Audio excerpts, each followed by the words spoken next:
Hi there, Doug Stuman with IT Creations. Today we'll be looking at one of Tyan's cloud servers, the Tyan Transport CX GC68AB8036 server. Our configuration is the B8036 G68AE12HR. This server can support either a single AMD EPYC 7002 Rome or 7003 MILAN series processor and up to 4 terabytes of memory with a choice of all NVMe or SATA storage up front. It's designed to support enterprise applications, virtualization, software-defined storage, and use as a storage server for data center deployments. Let's take a look.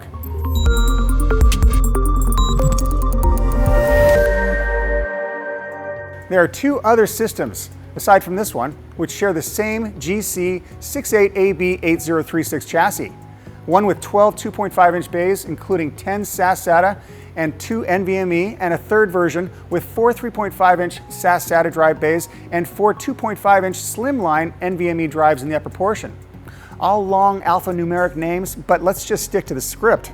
The specific configuration we'll be looking at today is the B8036 G68AE12HR.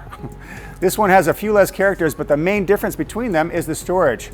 This server supports 12 NVMe U.dot storage bays up front. At 1U, all up-front storage bays are 2.5-inch with support for 2 M.2 drives, specifically for the operating system. By the way, I do like the drive trays on this system. No tools and easy to open with just the push of a button for easy install and removal. Along with the 12 storage bays on the front of the system, there's really not much to see. A single USB 3.0 port on the left and a power on-off button on the right, with a system ID button beside that. Both buttons have the same pretty standard LEDs, and the drive trays have LEDs too for status and activity. Wait a minute, are you interested in the Tyan Transport C68AB8036 B8036 G68AE12HR server? Because for a limited time, you can save up to $500 off a system valued at $5,000 or more. That's right, create your own system using our handy system configurator. Just click that link to start configuring a system now. Then mention this video to one of our sales associates at time of purchase with your specific configuration. But before you do that, let's see the rest of this system. Maybe you can give this video a thumbs up or subscribe, leave a comment, just say hi. Tell us what you think. It is a simple layout on the back too. Dual redundant 1+1 850 watt plus platinum PSUs on the far left with a dedicated management LAN port above 2 USB 3.0 ports. Next, a VGA port above a serial port with 2 1 gigabit Ethernet ports beside that. The OCP card mezzanine slot area has a knockout if you plan to install the card, and above that 2 PCI slot brackets. Lastly, the system ID light and button just below those. That management port provides access to the ASPEED AST2500 baseboard management controller, which is compatible with IPMI 2.0. Through that module, you can boot remotely, monitor the health status, and set the fan speeds, power settings, and interact with other third-party hardware and software utilities. Inside the chassis, the layout is orderly and not overly compact with only that single processor.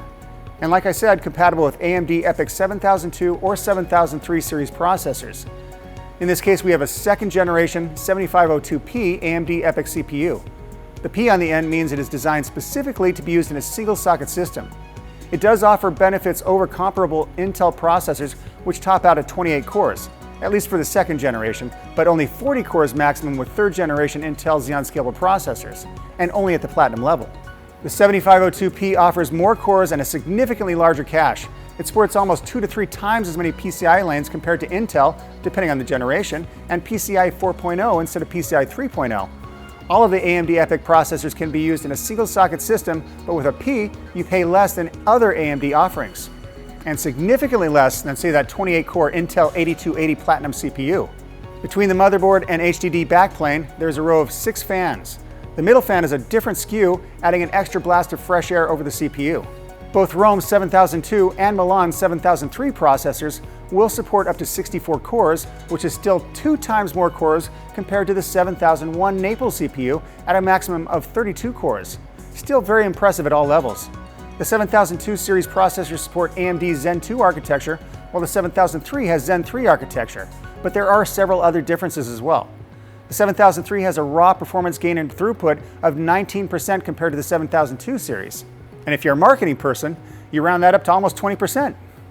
In addition to increased performance, there's also improvements in security and memory, plus improved connectivity with AMD's Infinity Fabric bridging the cores. Reduced latency is achieved with better inter-core connectivity in the processor itself, with each of the 8 chiplets now supporting 8 cores. The 7002 series only had 4 chiplets with 16 cores per chiplet. Peak power increased from 240 watts in general on Gen 2 to 280 watts in the Gen 3, with slight increases in the base and turbo frequency. To either side of the processor socket are 8 memory module slots for a total of 16 slots. With the CPU supporting 8 memory channels, 2 memory modules can be placed in each memory channel. At full capacity, a little over 4 terabytes of memory can be installed using 256 gigabyte standard LRDIMMs or 3DS LRDIMM or RDIMM memory modules. Standard non-3DS RDIMM modules will only provide up to 2 terabytes max. In either case, memory speeds of up to 3,200 megatransfers per second are supported for maximum memory bandwidth with either 1 or 2 modules per channel. The backplane can support SAS at 12 gigabits per second, SATA at 6 gigabits per second, or NVMe storage devices. The bank of 6 SFF 8654 connectors on the system board connect to the storage backplane via slim SAS 8i connector cables. Each cable provides for 2 of the 12 upfront NVMe drives, which are supported natively on the system. Slim SAS 8i is somewhat new, providing support for the SAS 4.0 protocol and data transfer speeds of 24 gigabits per second for SAS or 16 gigatransfers per second for each PCIe channel. The handy converter I used indicated 1 gigatransfer was equal to 64 gigabits per second, so 16 gigatransfers is equal to 1064 gigabits per second. For this system, one cable connects 2 NVMe U.2 drives to the PCI bus and in turn the CPU, which supports 128 PCI 4.0 lanes. 2x4 PCI 4.0 slots on the system board can be outfitted with NVMe M.2 drives to support the OS. There's even an SD card slot for a hypervisor or to support a simple operating system, but nothing write intensive, as that would wear it out pretty quickly. That's where those M.2 drives come into play. At the back of the chassis, the Butterfly riser has 2 x16 PCI 4.0 slots that can be used for high-performance I/O cards.